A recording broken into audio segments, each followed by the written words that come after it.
Fenomeni shkodran Luiz Eli ka goditur me reagimin e tij tek postimi që Kiara ka bërë ditën e sotme në profilin e saj Instagram. Si gjithmonë shkodrani i zemrës ka ditur se si të rrëmbej vëmendjen e të gjithëve me komentin e tij ikonik që duhet thënë se ka shkaktuar shumë të qeshura. Moderatorja e dashur Kiara Tito ditën e sotme ka shkuar të vizitojë një bletari ku bëhet mjalti. E veshur me kostumin e bardhë të posaçëm për të qenë pranë bletëve, Kiara ka përcjell një frymë shumë pozitive dhe sigurie tek të gjithë ndjekësit e saj.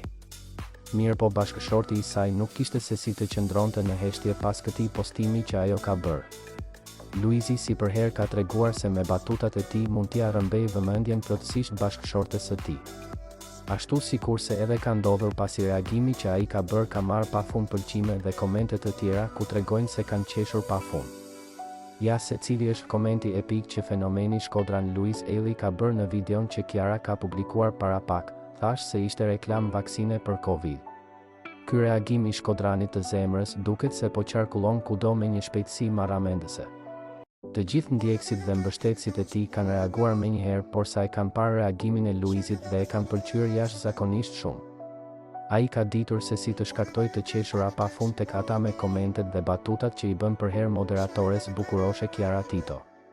Kushdo që e ka parë videon e Kiarës nuk ka mundur të mos ndikohet nga batuta e fenomenit shkodran Luiz Eli që njihet tashmë për humorin dhe ngacmimet që i ka bërë gjithmonë gruas së tij publikisht. Edhe këtë herë ai ka goditur fort në zemrat e shqiptarëve me humorin e tij të papar dhe të papërshkrueshëm.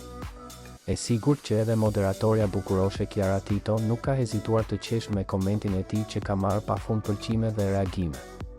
Ndërkohë të gjithë mezi i presin ngacmimet e tjera që ai do të bëjë kundrejt bashkëshortes së tij publikisht. Lidhja që ai ka krijuar me Kiarën vazhdon të marrë vëmendje dhe të përcjell shumë dashuri dhe buzëqeshje.